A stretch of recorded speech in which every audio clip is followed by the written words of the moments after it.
In the late 1950s, Fidel Castro and his small band of Cuban guerrillas started a revolution that challenged the desire of the United States to control the Western Hemisphere.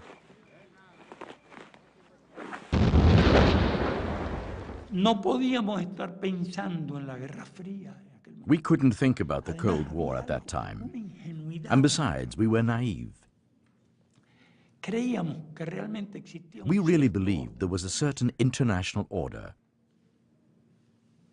We believed in the existence of certain international principles. We believed that the sovereignty of nations would be respected. To the United States, Castro's nationalism and left-wing policies were a Trojan horse for Soviet communism. Up until that time, we had viewed Latin America as a distant, exotic continent with which we had virtually no relations. The Cuban Revolution changed all this.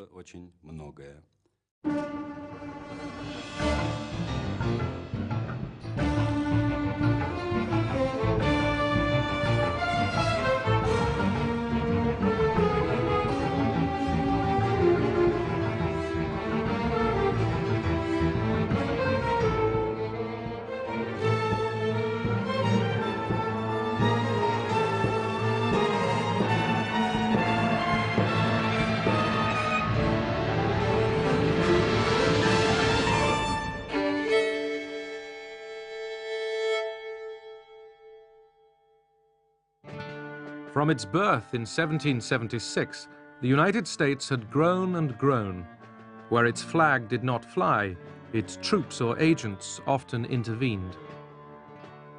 In the 1950s, the Guatemalans dared to challenge an American business that controlled much of its economy.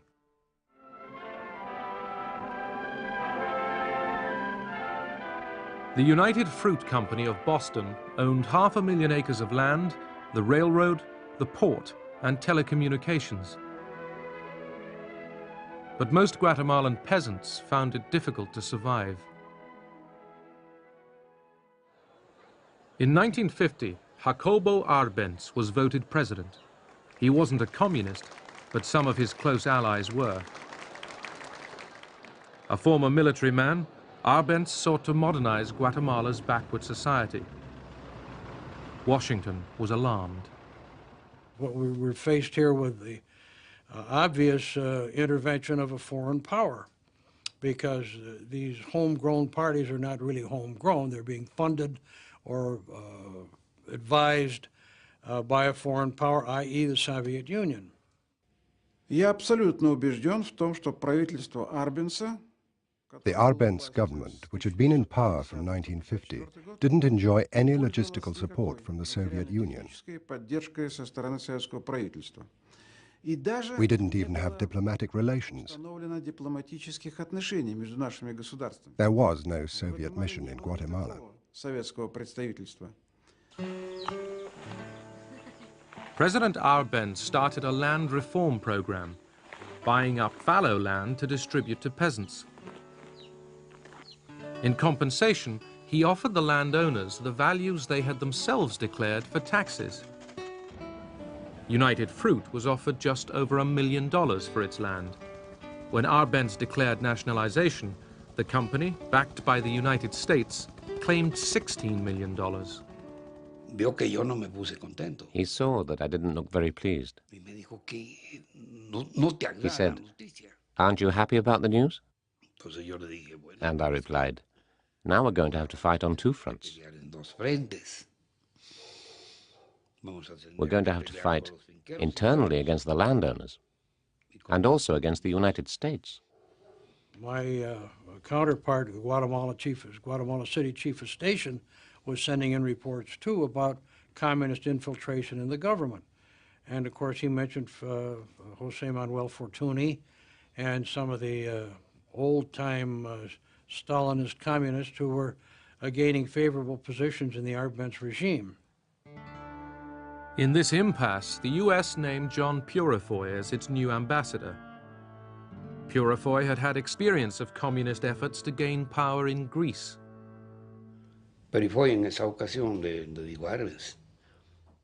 Purifoy said to Arbenz, "Mr. President, we can sort out all this business of the United Fruit Company so that you can come to a satisfactory agreement with them. The United Fruit Company is not the problem. The problem is the communists that you have in your government."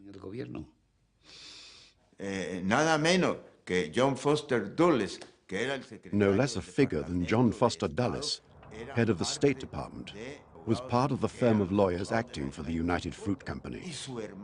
His brother Alan was the head of the CIA. So it didn't take much of an effort on their part to persuade their president, a military man, Mr. Eisenhower, to give them the green light to overthrow Arbenz's government.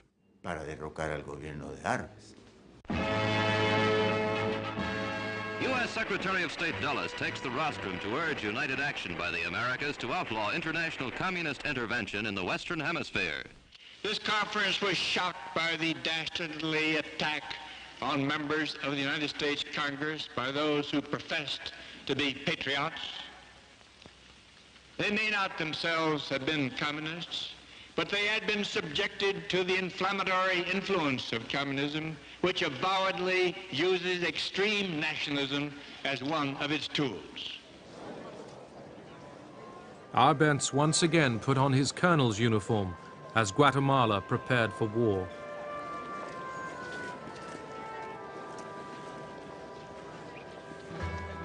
In Esquipulas, an important religious shrine in a very Catholic country, the church helped organize the opposition to Arbenz. A CIA operation, codenamed PB Success, mobilized disaffected exiles and peasants into action. What we wanted to do was have a terror campaign to terrify Arbenz particularly, terrify his troops, much as the German Stuka bombers terrified the population of Holland, Belgium, and Poland at the onset of World War II, and just rendered everybody paralyzed. The UN met in emergency session. Guatemala City was strafed from the air. Rebels invaded from Honduras. The CIA spread panic. Washington denied responsibility. The information available to the United States thus far strongly suggests that the situation does not involve aggression, but is a revolt of Guatemalans against Guatemalans. The Soviets were warned. Stay out of this hemisphere, and don't try to start your plans and your conspiracies over here. The American PB Success campaign brought the government down and drove Arbenz and his wife into exile. 9,000 of his supporters were arrested. Many were kept in jail without trial for years. They even set up anti-communist committees, where anyone could go and give the names of people who had been loyal to the revolution. These people would then be mercilessly kidnapped, killed, and so on. Among those who fled was a young Argentine doctor, Ernesto Che Guevara, who went to Mexico and there met Fidel Castro.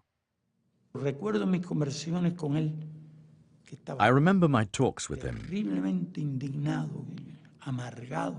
He was terribly indignant and embittered by these events, which had interrupted an endeavor which wasn't even radical.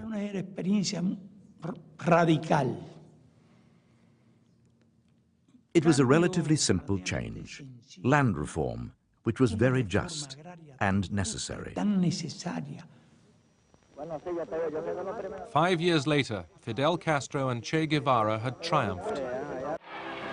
90 miles from Florida, in what the United States considered its own backyard, Castro established a regime soon to be allied with the Soviet Union. Let all our neighbors know that we shall join with them to oppose aggression or subversion anywhere in the Americas. and let every other power know that this hemisphere intends to remain the master of its own house. In 1961, John Fitzgerald Kennedy took over the presidency, and with it a CIA scheme to send in an army of exiles to overthrow Castro, as they had earlier overthrown Arbenz in Guatemala. So I was yanked back from Montevideo, where I would have been content to spend the rest of my life, and told that what we're doing is reassembling the PB Success Team, that is the Guatemala operational team, to take care of Castro. At the Bay of Pigs, Castro's forces routed the CIA-sponsored invasion. Castro was secure, and he was beloved by millions in Cuba, and so it was a different situation than Guatemala. Y los gusanos, los privilegiados, los parásitos y los hijos de los parásitos que quieran enarbolar la bandera vergonzosa del crimen y de la traición a la patria, sepan que no se van a enfrentar con señoritos, sepan que se van a enfrentar con hombres. Castro, triumphant, was eager to take armed revolution into Latin America. To combat the Cuban challenge, the US established in its Panama Canal zone a sophisticated school. Here, counterinsurgency forces from all over the subcontinent were trained.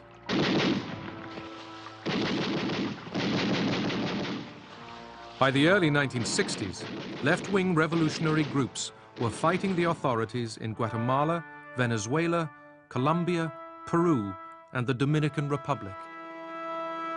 Marines are ordered into the revolt-torn small island country by President Johnson. 500 Leathernecks are put ashore by helicopter. In 1965, US Marines went in to crush the Dominicans, who were trying to restore their elected president. The American nation cannot, must not,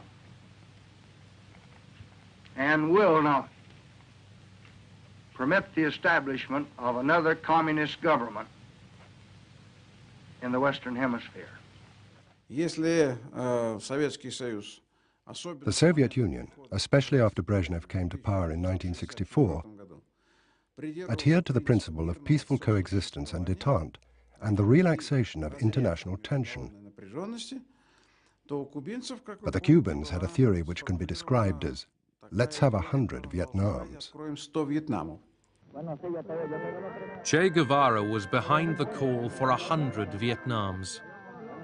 In 1965, he went to the Congo and later to the heart of South America to spread the cause of violent revolution. By late 1967, US instructors were training Bolivian troops in guerrilla warfare. They set a trap for Che Guevara. On more than one occasion, he said, "Our last battle is approaching. We have to prepare for it, and we must be very careful not to be taken prisoner, especially the Cubans." Che Guevara was captured alive. Hours later, he was shot dead. 5 of Guevara's group escaped to the Bolivian capital, La Paz. When we arrived in La Paz, we managed to make contact with Salvador Allende in Chile. He gave us every kind of help.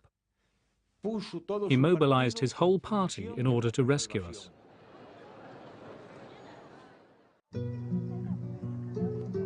Chile had been calm in the 1960s. Washington's Alliance for Progress program spent millions of dollars backing Chile's Christian Democrat government. But in 1970, a coalition of the left and the center sought electoral victory. Unidad Popular was led by a doctor, Freemason, and Marxist bon vivant, Senator Salvador Allende. Allende was depicted and identified with the socialist, communist parties, the left, in the midst of the Cold War, and he represented, of course, socialism and Marxism. Worried that a Marxist would come to power in legitimate elections, US business made its move.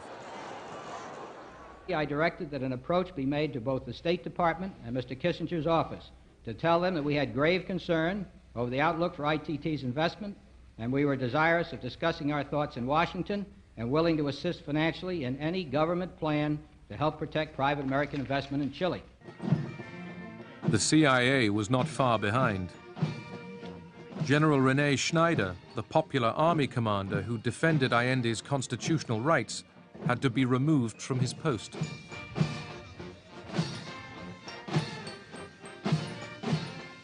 The CIA gave me $250,000 to use right.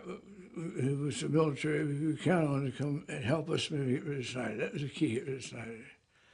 Well, I couldn't put it in my office safe because everybody used the safe, so I kept my riding boots. The money was done up in sausages, like long strips, and I kept the money in my riding boot, and no one used it but me. The CIA money dispatched to oust General Schneider wasn't needed. Other plotters assassinated him. The murder shocked the nation. Moderate politicians rallied to Allende and consolidated his election victory. In the shanty towns of Chile, there were high hopes as the newly elected president set out on reform, without, he hoped, outside interference. Que los Estados Unidos tienen que respetar el derecho de los pueblos a desarrollar su economía en la forma que necesita o desea. Allende's first big step, supported by all Chilean political parties, was the nationalization of copper, Chile's biggest industry, still under effective US control. When Salvador Allende nationalized copper, it wasn't an arbitrary measure. He did it to obtain the resources to alleviate the great poverty in our country. Aliviar la gran pobreza en nuestro país. Allende pressed on with what he called his social revolution. School children were given a daily glass of milk. The middle classes were on edge. The fear was basically what would happen to the people, to the families, to the property, to your farms.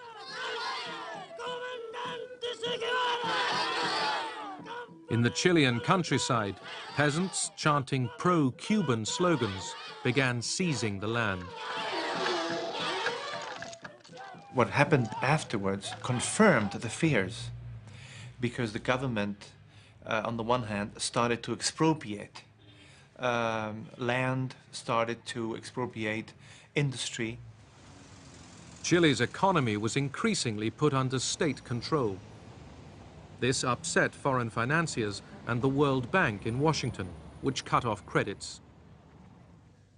Chile, of course, is interested in obtaining loans from international organizations where we have a vote. And I indicated that wherever we had a vote, where Chile was involved, that unless there were strong considerations on the other side, that we would vote against them. In November 1971, Fidel Castro arrived to support Allende's policy of change through the ballot box. We fully supported his policy. We trained people for his personal security. We were experienced in this because we had had to defend ourselves against those who wanted to destroy us. We told him about this because we thought he had enemies who might try to take his life.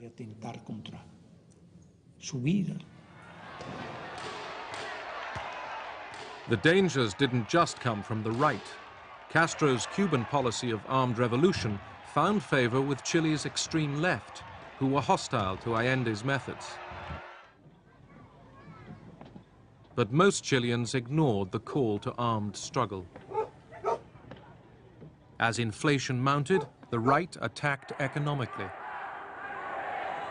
CIA money helped pay for Chilean truck owners to bring the country to a standstill. At the UN, Allende accused ITT of trying to provoke a civil war.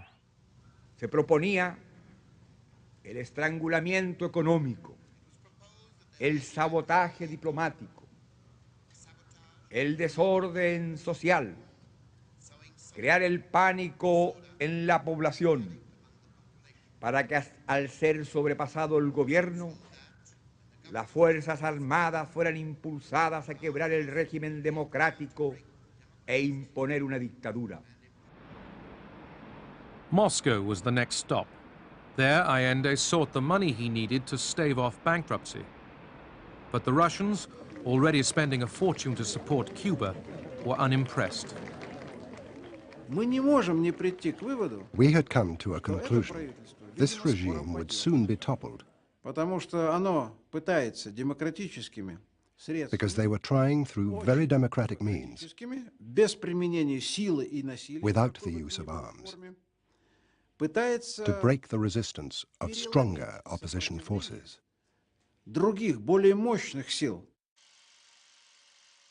Santiago, Chile's capital, June 1973.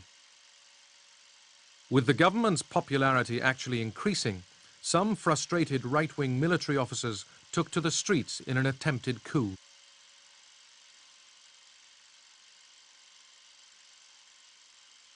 As the world's press recorded the failed takeover, Swedish cameraman Leonardo Henriksson, his camera still running, was gunned down and killed.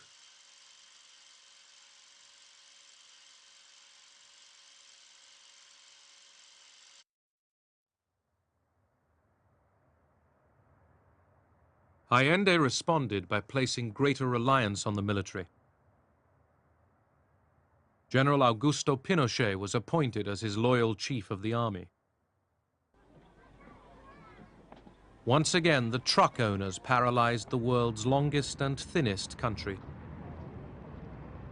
Shops closed for lack of goods. Hunger stalked the streets.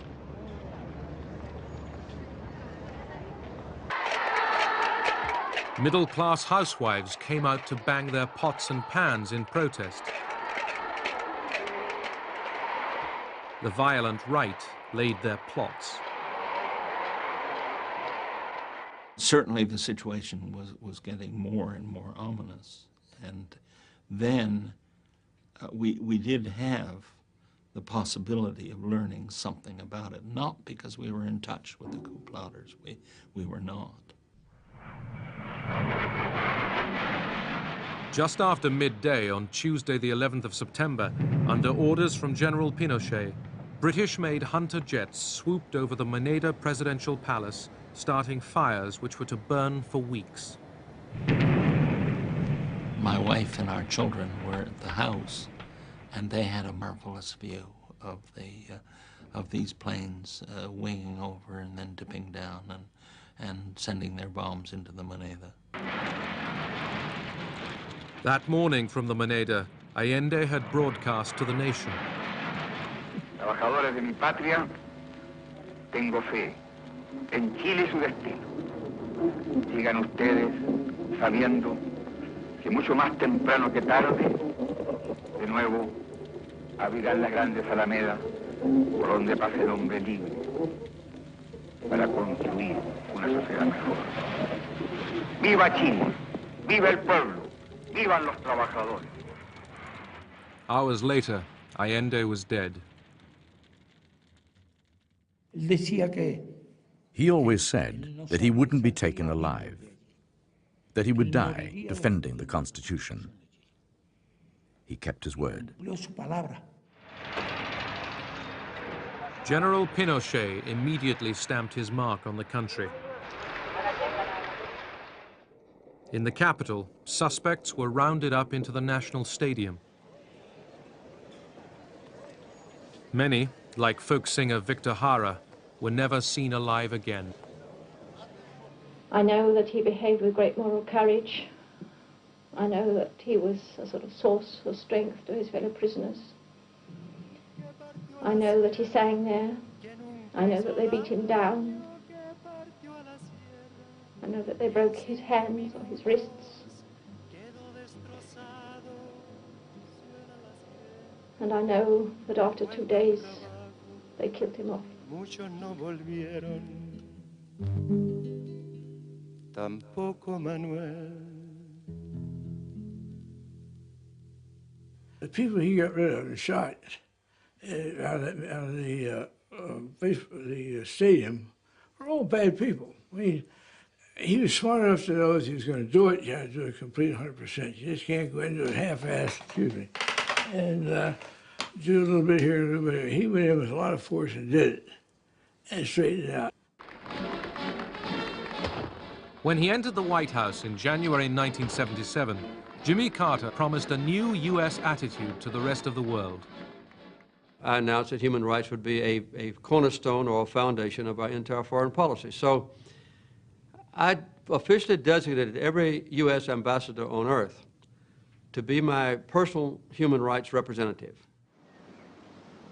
In Nicaragua, U.S. ambassadors were used to a different role. In the 1930s, U.S. Marines had put the tyrant Tacho Somoza in power.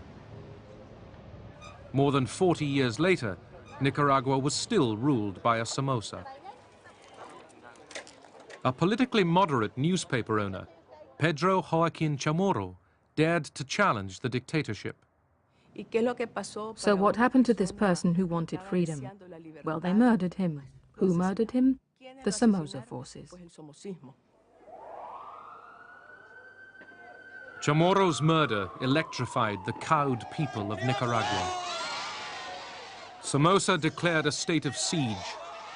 The US woke up to popular anger against the super-rich family which had been its ally for more than 4 decades. I have been fighting the East-West ideological war since the inception of Fidel Castro. So we've been under the attack of that Cuban government for almost 18 years. From the hills, where they had been secretly training for years, guerrillas emerged who proudly bore the name of the 1930s anti-Yankee rebel, Sandino.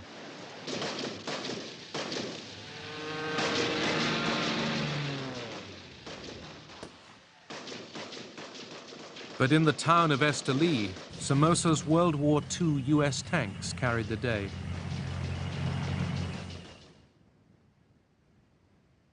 "2,000 people died in what became a dead city.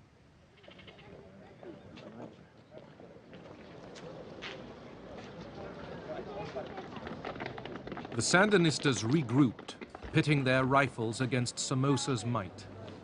The front now entered the cities and knocked on the door of the capital for the first time in its history.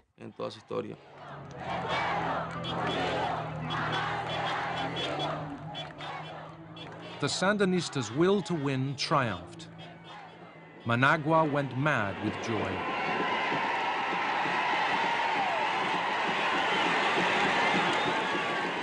Jimmy Carter had left it very late before abandoning the Somozas and accepting the new Sandinista government. I said to Carter, the United States had to make good the historical damage they had inflicted on our country. Our party hymn still includes the words, Yankee, the enemy of humanity. We said to him that the only way to abolish that line would be for the attitude of the imperialist powers to change throughout the world. The US would not be lectured to. The tide of conservatism, which was to bring Ronald Reagan to power, was rising.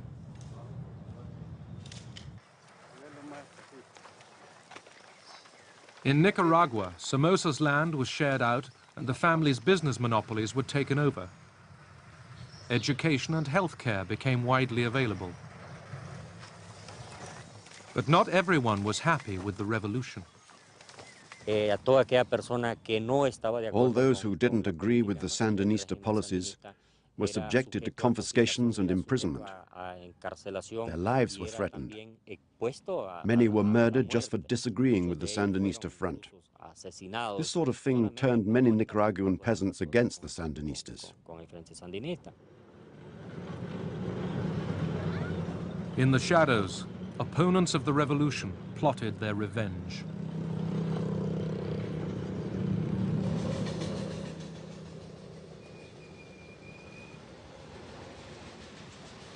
Inexperienced Sandinista guerrillas struggled to run a war-torn country.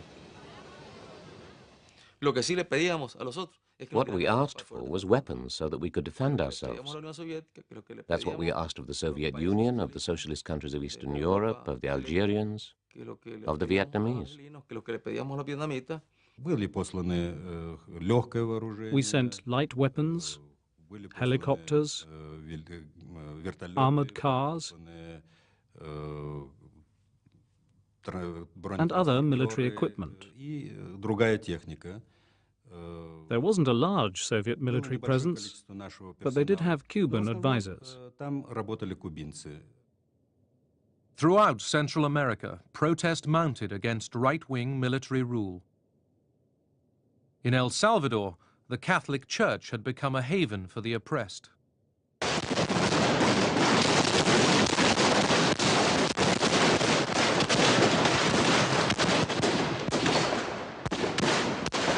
On the concrete steps of the cathedral in San Salvador, the military decreed that demonstrators for human rights should be discouraged. Nothing very new for El Salvador. In a massacre in 1932, the military had killed up to 40,000 people. In 1979, the cameras were on hand to record the color of the blood. Archbishop Oscar Romero was the cautious leader of Salvadorian Catholics. When he spoke out, the reaction from the right was immediate. During the last months, the letterbox at the seminary where he had his office was full of anonymous letters practically every day, with death squad emblems on them.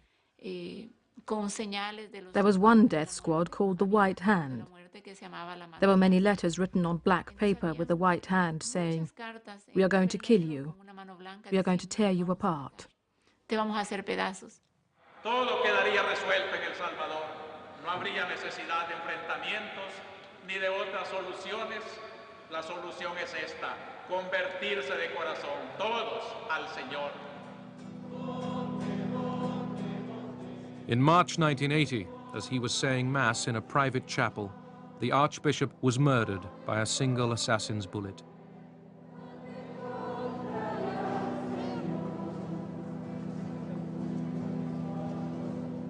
At his funeral, the military struck again.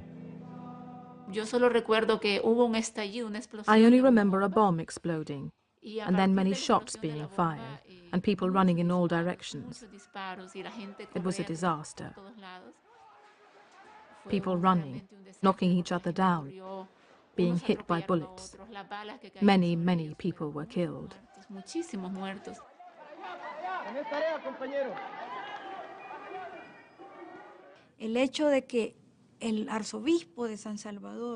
The fact that they had murdered the Archbishop of San Salvador, who was the highest church representative, and that they had no qualms about killing him, made us all feel practically defenseless.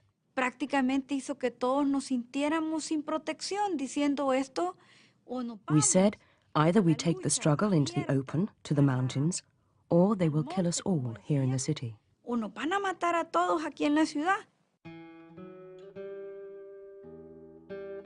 On December 3rd, 1980, 3 US nuns and a woman lay worker started the long drive into town from San Salvador's international airport. On the way, they were raped and killed. Their corpses were discovered in a shallow grave.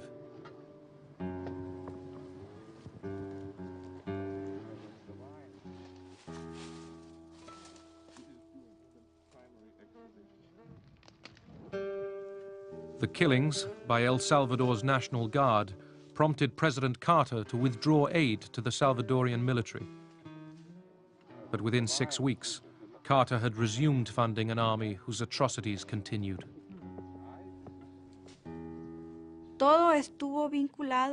Everything consisted of beatings, electric shocks, and rape, and in keeping me naked. As soon as I was taken to the headquarters, I was undressed. My hands and legs were handcuffed. I was blindfolded, so that I could not see the faces of my interrogators.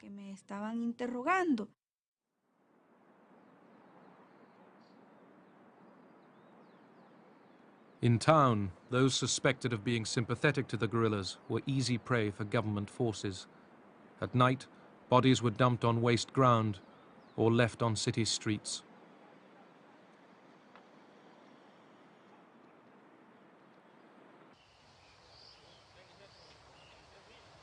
Like the Sandinistas in neighboring Nicaragua, the Salvadorian guerrillas wouldn't give up. The war damage was immense. In the United States, the new Reagan administration blamed Cuba and Moscow.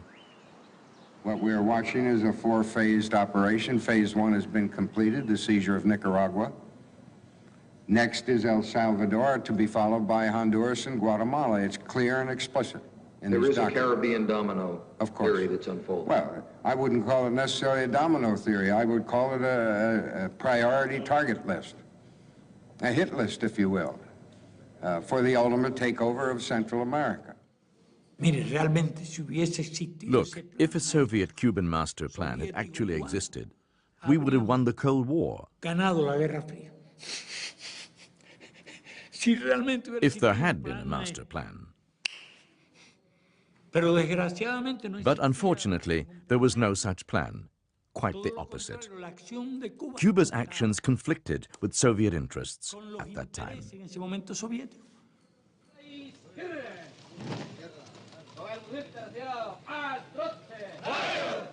In El Salvador, US military advisors were hard at work bolstering the army against the guerrillas. The Atlacatla Brigade was the crack unit. In 1981, it went on a search and destroy mission in the guerrilla-controlled Morazan province. At about 5 o'clock in the morning of December the 11th, it would go into action near the village of El Mozote. Hundreds of civilians were slaughtered.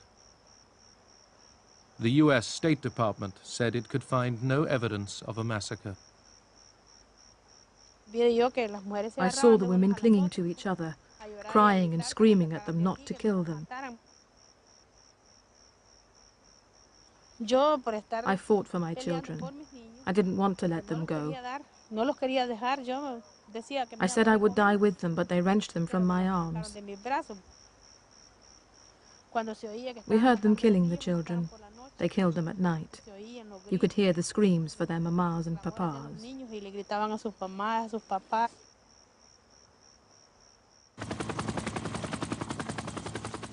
As the Reagan administration moved to shore up the right in El Salvador and bring down the left in Nicaragua, neighboring Honduras became a base for all sorts of US activity.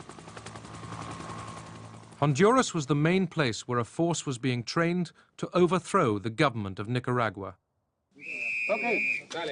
That force was the Contras. Some of them were former members of the National Guard of Nicaragua. A lot of them were just, you know, peasants from the mountainous areas between Honduras and Nicaragua who've been at war with somebody forever. And in many respects, they were like a bunch of cattle rustlers. The Contras were funded from Washington. This undeclared war upset the US Congress. An amendment by Representative Boland of Massachusetts curtailed Reagan's funds for arming the Contras. We are complying with the law, the Boland Amendment, which is the law. We're complying with that fully. And Does that mean we are not arming or supplying any of the dissidents along the border, the Honduran border? I am not going to get it. I could not and would not possibly talk about such things. Washington was planning another small war. On the Caribbean island of Grenada, where the British Queen Elizabeth was still head of state, a left-wing government was using Cuban contractors to build a new tourist airport. The US suspected a strategic motive. In October 1983, when left-wing Prime Minister Maurice Bishop was assassinated by more extreme Marxists, Washington had an invasion plan ready for Reagan's approval. And at 5:15 this morning, a joint force landed at 2 spots on Grenada. There is now firing and combat going on. There have been casualties. The United States hadn't bothered to consult the British Queen or Prime Minister Margaret Thatcher. It was all over in a few days. I basically learned about the invasion of Grenada from the president of Honduras, who called me up to say, do you know what's going on? And I said, well, I have an idea, but I don't know for sure. And he said, well, you're invading Grenada. And he said, please tell the troops that when they're finished there to just keep on coming to Nicaragua. Many welcomed the Americans. Within 6 weeks, their work done and President Reagan's image enhanced, the US troops left.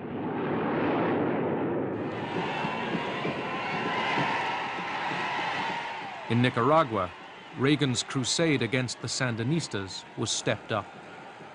Sandinistas desperately needed to get hard currency for their exports to pay off their bank loans. So this was a time to put the mines into Corinto. They only got one harbor that counts. And at the same time, make sure we notify Lloyd's of London. The mines have gone in, so hopefully they put pressure on the shipping companies as well to stay out of there. Well, it worked. Nicaragua's precious stock of oil went up in smoke. The economy was reeling, and all the while, ways had to be found to contain the US-backed Contra invasion. The Sandinistas asked the Soviets for help. Leaders in Moscow did not want to provoke the United States into giving more military aid to the Contras and to the Honduran government. Therefore, these requests were politely denied every time the Sandinistas brought it up in Moscow. The Sandinistas, with help from Cuba, vowed to defend their borders and the revolution.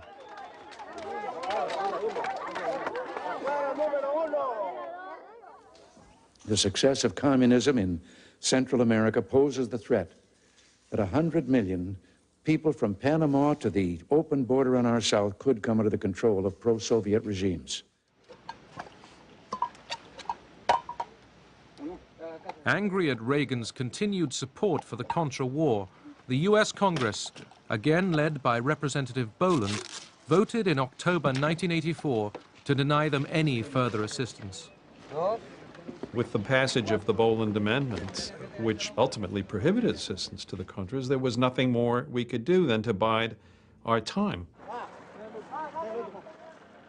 To help pay for the continuing bloodshed in Nicaragua, Reagan's men secretly sold arms to Iran. The American dollar and the failures of the armed left crushed Latin American revolutionary dreams.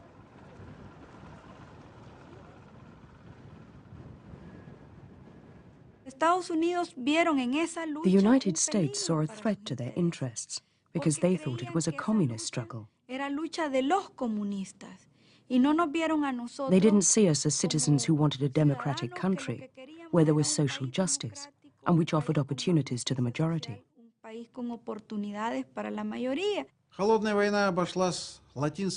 The Cold War cost Latin America the lives of hundreds of thousands of people.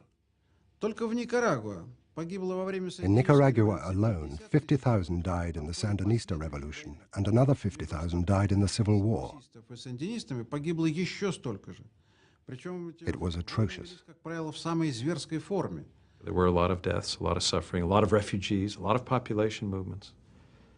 On the other hand, I think an equally, if not more compelling case can be made that had we not done something to stop communist regimes from being established in the other Central American countries other than Nicaragua, say that they'd been established in El Salvador and then in Guatemala and possibly even Honduras during the 1980s, if we hadn't taken the steps that we took, I think the immediate suffering could have even been considerably greater. 1990, Sandinista leader Daniel Ortega asks the Nicaraguan people to vote him president. Former US President Jimmy Carter was there to see fair play. Violeta Chamorro, Ortega's opponent, narrowly won a surprise victory. Washington spent nearly $10 million backing her campaign.